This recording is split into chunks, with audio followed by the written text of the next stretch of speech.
Ang babasahin ng buo natin ay ang Ebanghelyo ni San Lucas, Kabanata 2, mga talatang 41 hanggang 51. At ito ay kasama din ang Mateo 1:16, 18 to 21. Si Jacob ang ama ni Jose na asawa ni Maria, si Maria naman ang ina ni Jesus na tinatawag na Kristo. Ganito ang pagkapanganak kay Jesucristo. Si Maria na kanyang ina at si Jose ay nakatakda ng pakasal. Ngunit bago sila nakasal, si Maria ay natagpo ang nagdadalang tao. Ito ay sa pamamagitan ng Espiritu Santo. Isang taong matuwid si Jose na kanyang magiging asawa. Ngunit ayaw niyang mapahiya si Maria, kaya ipinasya niyang hiwalayan ito ng lihim. Samantalang iniisip ni Jose ito, nagpakita sa kanya sa panaginip ang isang anghel ng Panginoon. Sinabi niya sa kanya, Jose, anak ni David, huwag kang matakot at tuluyang pakasalan si Maria, sapagkat siya'y naglihi sa pamamagitan ng Espiritu Santo. Manganganak siya ng isang lalaki at ito'y panganganlan mong Jesus, sapagkat siya ang magliligtas sa kanyang bayan sa kanilang mga kasalanan. Nang magising si Jose, sinunod niya ang utos ng anghel ng Panginoon. Pagpalain ng Diyos ang pagkabasa ng kanyang mabuting balita.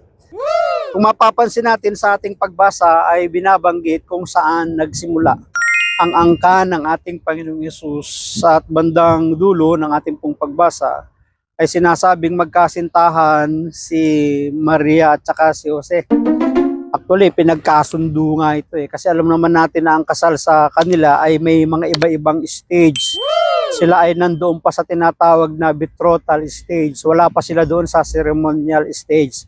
At natuklasan ni Jose na nagdadalang tao si Maria, hindi sa kagagawa ng sinumang lalaki, kundi sa kagagawa ng Espiritu Santo. Yes! Sapagkat sa kanya inilagay ng Diyos ang binhi niya sa katauhan ng ating Panginoong Jesucristo. Ngunit sinasabi sa ating pagbasa na hindi pinahintulutan ng Diyos na tuluyang hiwalayan ni Jose si Maria.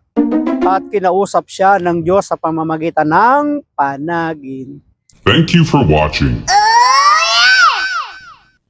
Pero po akong natuklasan, nabasa na rin na ang mga panaginip ay mayroong iba't ibang pakahulugan. Sinasabi na ang unang pakahulugan ng panaginip, maaari daw ito ay bunga ng ating mga nabasa, iniisip, or huling nakita. Kaya kapag tayo ay natulog, ito yung ating mapapanaginipan. Kaya ang tawag nga dyan ay mga bungang isip. That's right! Pero sa Biblia ay meron ding sinasabi na ang mga panaginip, ito yung pamamaraan ng Diyos para gabayan ang isang tao. That's right! Sa pamamagitan ng panaginip, igina-guide niya ang tao katulad ni Jose. Sa ating pagbasa, maraming kasaysayan sa lumang tipan na sa pamamagitan ng panaginip, kinakausap ng Diyos ang kanyang tinawag, ang kanyang tagasunod o ang kanyang isinugo sa pamamagitan ng panaginip. So ang panaginip pala ay hindi lang buwang isip, kundi ito din ay paggagabay. Pangatlo, napakakahulugan ng panaginip. Ang panaginip daw ay pagbibigay din ng babala o warning. That's right! So ang tao minsan ay kinakausap ng Diyos sa pamamagitan ng panaginip upang bigyan ng babala. Upang bigyan ng advance instruction, warning, para ang tao ay hindi tuluyang mapahamak. At madalas sa lumang tipan, ganun ang pakikipag-usap ng Diyos sa kanyang mga tinawag. Binibigyan niya ng babala ang sinumang tao. At alam mo naman natin na hanggang sa ating kapanahunan din, ang Diyos naman ay nangungusap sa ating mga panaginip. That's right! Diba? Lalo kung tayo ay sensitive sa Kanya, maiintindihan natin at maunawa ang mga bagay na hindi pa nangyayari. Pag nangyari na, sasabihin natin, ito yung ipinahiwatig sa akin ng Panginoon. So yun yung uri at mga pakahulugan ng mga panaginip. Kasi may nagtatanong sa akin palagi, Brad, na panaginipan ko po kasi ito. Ano ba ang kahulugan nito? Ano bang ibig sabihin nito? So madalas sinasabi ko na ang panaginip, kaya natin napapanaginipan, bungang isip. Pangalawa, maaaring tayo ginagabayan. Yes! Maaaring ikatlo, tayo ay binababalaan. So yan yung mga iba't ibang mga pakahulugan ng panaginip. Thank you for watching. Puntahan na po natin ang ating pong pinakasusing talata, salita sa ating pagbasa. Nang magising si Jose, sinunod niya ang utos ng anghel ng Panginoon. Tingnan niyo, gabay ito pagigiya sa kanya, instruction. Normal sa tao na matakot o mangamba kapag may isang pagsubok na dumating na hindi inaasahan. Totoo yun Pagsubok sa kanya ito pagsubok din nga kay Maria di ba? Kahit naman sino ay nagigitla kung maayos ang takbo ang mga bagay-bagay at biglang may darating na mga hamon, di ba? Challenges ng buhay. Madalas ang pinakamadaling solusyon dito ay ang pagtakas, di ba? Totoo 'yun, pag-iwas, pag-alis, pagtatago, di ba? Kapag mayroong mga taong wanted sa batas, pag may mga taong nakagawa ng kasalanan sa isang tao, ang madalas na ginagawa ng tao ay pagtakas, pagtago, pag-iwas. Ngunit hindi natin maaaring takasan ang lahat ng mga suliranin. Yes. Kailangan natin itong harapin. Totoo yun. Kailangan talaga na hinaharap.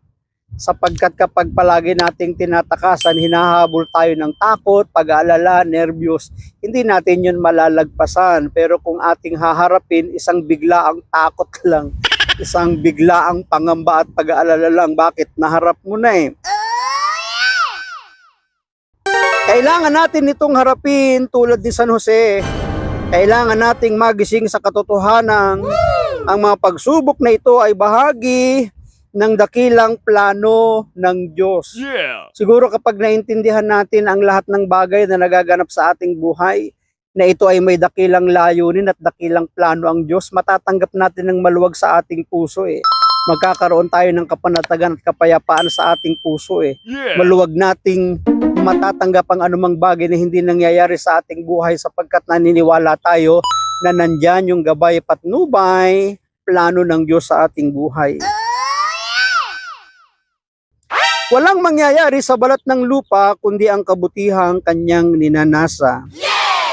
Ituon natin ang ating mga puso sa dakilang kalooban ng Diyos sapagkat sa bandang huli, ito ay magdudulot ng minimithing tuwa at ligaya. Parang sinasabing magpatianod lamang tayo sa plano at gusto ng Diyos. Huwag nating sasalungatin katulad ni Jonas. Nang utusan siya ng Diyos na pumunta sa isang lugar, ano ang kanyang ginawa? Sinalungat niya ang utos ng Diyos. Kaya imbis na siya'y pagpalain, samahan ng ating Panginoon, pagsubok sulirin ng kanyang kinaharap, di ba? Ang pagtalima sa kanyang ninanais ay pakikiisa sa kanyang dakilang hangarin. Totoo yun.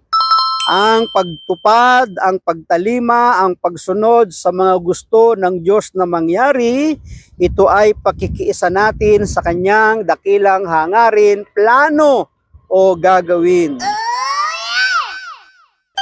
Isuko natin ang ating mga suliranin sa Diyos. Yes. Humingi ng gabay kung paano ito malulunasan. At gumawa rin ng paraan upang lunasan ang kapighatian ng iba. Ito, challenge na rin ito sa atin Ano yon? Isuko natin, pagkatiwala natin sa kamay ng Diyos ang lahat ng ating mga suliranin. Humingi sa Kanya ng gabay, patnubay, kung paano natin ito mahaharap, malulunasan at mapagtatagumpayan. At magugulat na lamang tayo na ang kaparaanan ng Diyos ang mag-aalis sa atin sa gitna ng kapighatian. At kapag ito ay naganap na sa ating buhay, yung katugunan, kasagutan, pagliligtas, tayo din naman ay magiging katugunan sa mga taong dumaranas din ng katulad ng mga dinanas natin.